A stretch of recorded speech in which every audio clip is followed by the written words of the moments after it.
നമസ്കാരം. വെളിച്ചം ചാനലിലേക്ക് സ്വാഗതം. ധനുരാശി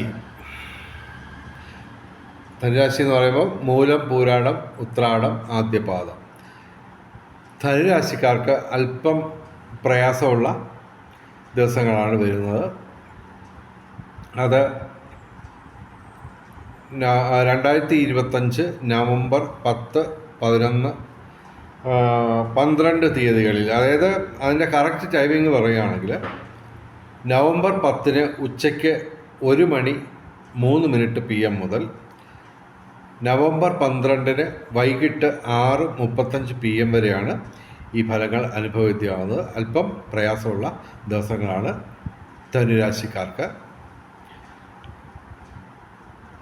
പിന്നെ ഈ ജ്യോതിഷം പറയുന്നതിന് ദക്ഷിണ കൊടുക്കുന്ന ഒരു ആചാരമുണ്ട്.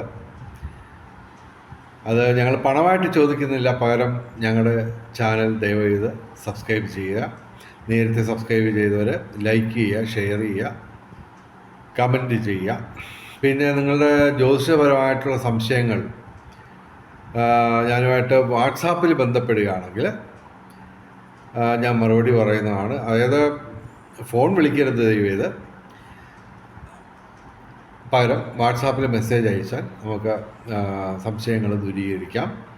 എൻ്റെ വാട്സാപ്പ് നമ്പർ 9847291363. ധനുരാശിക്കാർക്ക് ഈ ദിവസങ്ങളിൽ അല്പം പ്രയാസമുള്ള ദിവസങ്ങളാണ്. അതായത് പ്രധാനപ്പെട്ട ഗ്രഹങ്ങളൊക്കെ പ്രതികൂലമായിട്ട് നിൽക്കുകയാണ്, ഡയറക്റ്റായിട്ട് പ്രതികൂലമായിട്ട് നിൽക്കുകയാണ്. ശനി, വ്യാഴം, ചൊവ്വ,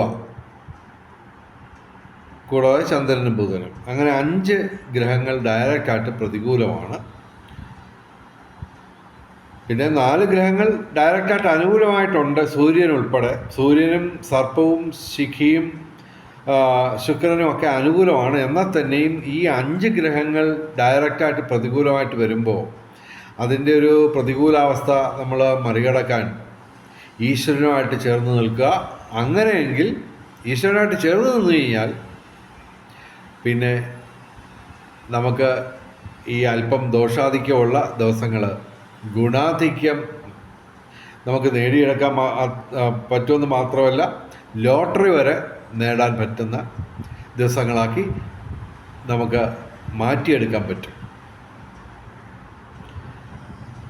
ഇപ്പോൾ ഇവർക്ക് ധനുരാശിക്ക്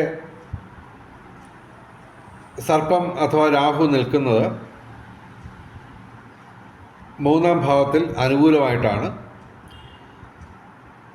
അതുതന്നെ ശനിയുടെ സ്വക്ഷേത്രമായ കുംഭൻ രാശിയിലാണ് ഈ സർപ്പം അഥവാ രാഹു നിൽക്കുന്നത്. അപ്പോൾ അത് വളരെയധികം അനുകൂലമാണ്. ഇത് ഈ സർപ്പത്തിനും കേതുവിനും, സർപ്പം അഥവാ രാഹു, അതിനൊന്നും സ്വന്തമായിട്ട് ക്ഷേത്രങ്ങളില്ല. അപ്പോൾ ആ ഗ്രഹങ്ങളല്ല, നിഴൽ ഗ്രഹങ്ങൾ എവിടെ നിൽക്കുന്നോ ആ രാശിയുടെ അധിപൻ്റെ സ്വഭാവമായിരിക്കും ഈ സർപ്പം അഥവാ രാഹു പ്രദർശിപ്പിക്കുക. അതുപോലെ തന്നെ കേതു അഥവാ ശിഖിയും അങ്ങനെ തന്നെയാണ് പ്രകടിപ്പിക്കുക. ഇവിടെ സർപ്പം അഥവാ രാഹു നിൽക്കുന്നത് ശനിയുടെ സ്വക്ഷേത്രമായ കുംഭൻ രാശിയിലാണ്. അപ്പോൾ സ്വക്ഷേത്രപരമായ ശനിയുടെ ഒരു ഗാംഭീര്യം, ഘനഗംഭീരത തീർച്ചയായിട്ടും സർപ്പം പ്രദർശിപ്പിക്കുന്നുണ്ട്. അതുതന്നെ ഇവർക്ക് ഈ സർപ്പം എന്ന് പറയുമ്പോൾ, രാഹു എന്നൊക്കെ പറയുമ്പോൾ പൂർവികരുടെ അനുഗ്രഹം കൊണ്ടുവരുന്ന നിഴൽ ഗ്രഹമാണ് രാഹു. അതുകൂടാതെ ഭാഗ്യപരീക്ഷണങ്ങളിൽ എന്ന് പറയുമ്പോൾ ഓഹരി വിപണി, ചിട്ടി, പിന്നെ ഒരു പരിധിവരെ റിയൽ എസ്റ്റേറ്റും ഊഹക്കച്ചവടമൊക്കെ തന്നെ ഭാഗ്യപരീക്ഷണമൊക്കെ തന്നെ. അതുപോലെ തന്നെ ലോട്ടറിയും, അതിലുമൊക്കെ ഭാഗ്യം സിദ്ധിക്കുന്ന സമയമാണ് ധനുരാശിക്കെങ്കിലും ഈ 5 ഗ്രഹങ്ങൾ പ്രതികൂലമായതുകൊണ്ട് ഇതിനൊക്കെ ഒരു പരിമിതി ഉണ്ട്. അത് നമുക്ക് മറികടക്കുന്നത് എങ്ങനെ? അതുപോലെ തന്നെ ഇവിടെ സൂര്യൻ തുലാം രാശിയിൽ 11-ാം ഭാവത്തിൽ ലാഭസ്ഥാനത്ത് നിൽക്കുകയാണ്. അപ്പോൾ തൊഴിൽപരമായിട്ടുള്ള നേട്ടം, അതുകൂടാതെ ശുക്രനും അവിടെ 11-ാം ഭാവത്തിൽ ലാഭസ്ഥാനത്ത് നിൽക്കുകയാണ്. അപ്പോൾ തീർച്ചയായിട്ടും തൊഴിൽപരമായിട്ടുള്ള നേട്ടം, പിന്നെ പിതൃഗുണം, പിന്നെ സന്താന നേട്ടം, കൂടാതെ ശുക്രൻ വഴി കിട്ടുന്ന ഭൗതിക സുഖങ്ങൾ, അസാമാന്യ ധനവരവ്, ഇതൊക്കെ ഉണ്ടാവും. പക്ഷേ ഈ 5 ഗ്രഹങ്ങളുടെ പ്രതികൂലാവസ്ഥ നിങ്ങളെ ഒരു പരിധിയിൽ നിങ്ങളുടെ നേട്ടങ്ങളെ ഒതുക്കുന്നതാണ്. അത് നമുക്ക് മറികടക്കാൻ ഈശ്വരനുമായിട്ട് ചേർന്ന് നിൽക്കുക. ഇപ്പോൾ ഇത് ഞങ്ങൾ പറയുന്നത് രാശിഫലമാണ്.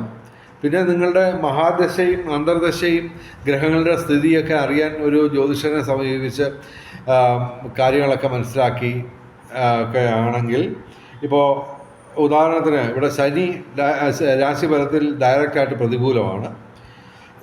അപ്പോൾ ശനിദോഷമുണ്ട് രാശിഫലത്തിൽ. പക്ഷേ നിങ്ങളുടെ ഗ്രഹനിലയിൽ ശനി ശക്തമാണെങ്കിൽ ഇത് നിങ്ങളെ ബാധിക്കില്ല.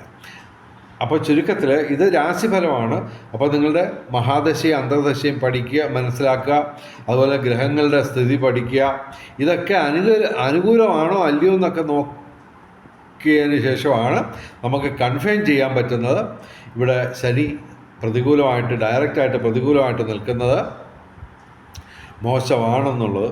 എന്തായാലും ശനി, വ്യാഴം, ചൊവ്വ, ബുധൻ, ചന്ദ്രൻ, ഇങ്ങനെ 5 ഗ്രഹങ്ങൾ ഡയറക്റ്റായിട്ട് പ്രതികൂലം. സർപ്പം, കേതു, സൂര്യൻ, ശുക്രൻ, ഇവയൊക്കെ ഡയറക്റ്റായിട്ട് അനുകൂലവുമാണ്. അപ്പോൾ നമുക്ക് ശനിയുടെ ഒരു പ്രശ്നമുണ്ട്. അപ്പോൾ നമ്മൾ തീർച്ചയായിട്ടും ശനിയാഴ്ച വ്രതമെടുക്കുക. കണ്ടകശനിയാണ്, അത് നേരത്തെ തന്നെയാണ്, ഇപ്പോൾ പെട്ടെന്ന് ആയതല്ല. പക്ഷേ ഇവിടെ പെട്ടെന്ന് കുറച്ച് ദിവസങ്ങൾക്ക് മുമ്പാണ് ചൊവ്വയും ബുധനും പ്രതികൂലമായത്. ചന്ദ്രൻ ഇപ്പോൾ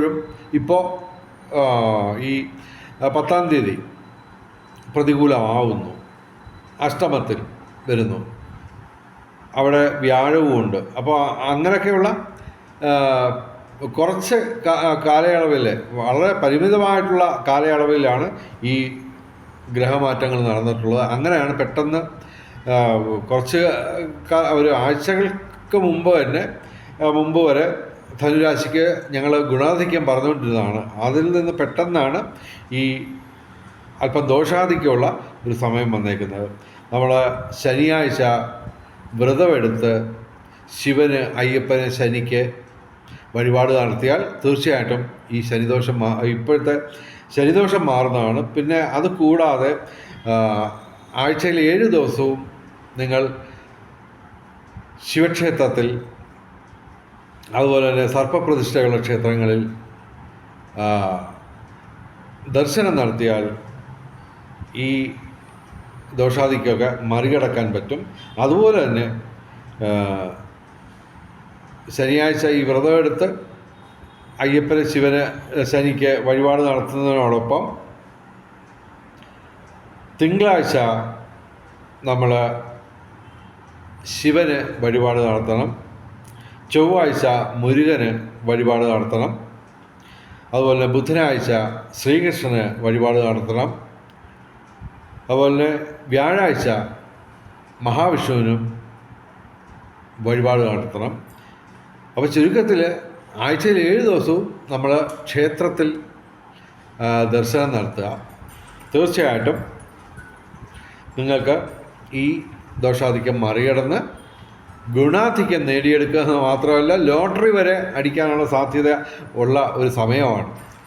അപ്പോൾ ഇതിപ്പോൾ ഏകദേശം ഒരു 8 ദിവസമേ ആയുള്ളൂ ഈ ചൊവ്വയും ബുധനുമൊക്കെ പ്രതികൂലമായിട്ട്. ചന്ദ്രൻ ഇപ്പോൾ ഈ ദിവസങ്ങളിൽ പ്രതികൂലമായിട്ട് വരുന്നു.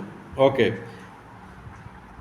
അപ്പോൾ നമ്മൾ നല്ലൊരു കാലം കഴിഞ്ഞിട്ട്, നല്ല ഗുണാധിക്യമുള്ള ഒരു കാലയളവ് കഴിഞ്ഞിട്ട് പെട്ടെന്ന് ദുരനുഭവങ്ങൾ ഉണ്ടാകുന്ന ഒരു കാലത്തിലേക്ക് വരികയാണ് നവംബർ 10, 11, 12 തീയതികളിൽ. അപ്പോൾ തീർച്ചയായിട്ടും ഇവർ വാഹനം ഓടിക്കുമ്പോൾ ശ്രദ്ധിക്കുക. കാരണം ചൊവ്വയും ശനിയും ഇവിടെ പ്രതികൂലമാണ്. പിന്നെ വ്യാഴം പ്രതികൂലമാവുമ്പോൾ ഈ ദൈവാധീനം കുറയും. അപ്പോൾ അത് കൂട്ടുന്നതിന് വേണ്ടിയാണ് ഞാൻ ഈ പറഞ്ഞത്. അതുപോലെ തന്നെ മന്ത്രജപങ്ങൾ. അപ്പോൾ അതൊക്കെ തന്നെ നമ്മൾ ഈ ഈശ്വരാധീനം വർദ്ധിപ്പിക്കാൻ വേണ്ടി ചില പ്രത്യേക സമയത്ത് ചില പ്രത്യേക പ്രാർത്ഥനാ രീതിയിൽ ചില പ്രത്യേക മന്ത്രങ്ങൾ ചൊല്ലിയാൽ, അതായത് വെറും 3-4 മിനിറ്റ് നീളുന്ന ഒരു പ്രാർത്ഥനാ രീതി ഞങ്ങൾ മുന്നോട്ട് വച്ചിട്ടുണ്ട്. അത് എനിക്കുൾപ്പെടെ വളരെയധികം ആൾക്കാർക്ക് വർക്കൗട്ട് ആയിരിക്കുകയാണ്. അപ്പോൾ അത് ഞങ്ങൾ പറഞ്ഞുതരാം, ഞങ്ങളുമായിട്ട് വാട്സാപ്പിൽ ബന്ധപ്പെടുകയാണെങ്കിൽ. പിന്നെ മറ്റ് പല വീഡിയോകളിലും ഞങ്ങൾ പറഞ്ഞിട്ടുണ്ട്. എന്തായാലും സംഭവം ഇതാണ്. ഞാൻ ഈ വീഡിയോ കൺക്ലൂഡ് ചെയ്യുന്നത് ഇങ്ങനെയാണ്. 5 ഗ്രഹങ്ങൾ ഡയറക്റ്റായിട്ട് പ്രതികൂലമാണ്, ദോഷാധിക്യമാണ്. പക്ഷേ ഈശ്വരനുമായിട്ട് ചേർന്ന് നിൽക്കുന്നത് എങ്ങനെയെന്ന് മനസ്സിലാക്കി ആ രീതിയിൽ പുതിയൊരു പ്രാർത്ഥനാ രീതിയിൽ നമ്മൾ എന്ത് പ്രാർത്ഥിക്കണം, എങ്ങനെ പ്രാർത്ഥിക്കണം, എപ്പോൾ പ്രാർത്ഥിക്കണം എന്നുള്ളത് മനസ്സിലാക്കി പഠിച്ചു കഴിഞ്ഞാൽ വളരെ നിസ്സാരമായി ഈ ദോഷാധിക്യമൊക്കെ മറികടന്ന് ഗുണാധിക്യം നേടാമെന്ന് മാത്രമല്ല, ഇവിടെ സർപ്പവും ശിഖിയും ഒക്കെ അനുകൂലമാണ്. നിങ്ങൾക്ക് ലോട്ടറി വരെ നേടാൻ പറ്റും. അപ്പോൾ കൂടുതൽ നീട്ടുന്നില്ല. എല്ലാ ധനുരാശിക്കാർക്കും മാത്രമല്ല, ഈ വീഡിയോ കണ്ട വെളിച്ചം ചാനലിൻ്റെ മുഴുവൻ പ്രേക്ഷകർക്കും സർവകാര്യ വിജയം, സർവ്വവിധ സൗഭാഗ്യം, രാജകീയ സുഖഭോഗങ്ങൾ, അപ്രതീക്ഷിത ധനലാഭങ്ങൾ, അപ്രതീക്ഷിത സൗഭാഗ്യങ്ങൾ ഇവ ഗുരുവായൂരപ്പൻ അനുഗ്രഹിച്ച് തന്ന് എല്ലാവരുടെയും ജീവിതത്തിൽ വെളിച്ചവും ഐശ്വര്യവും വന്നു ചേരട്ടെ എന്ന് പ്രാർത്ഥിച്ചുകൊണ്ട് ഈ വീഡിയോ അവസാനിപ്പിക്കുന്നു. നമസ്കാരം, ശുഭദിനം. നമസ്കാരം.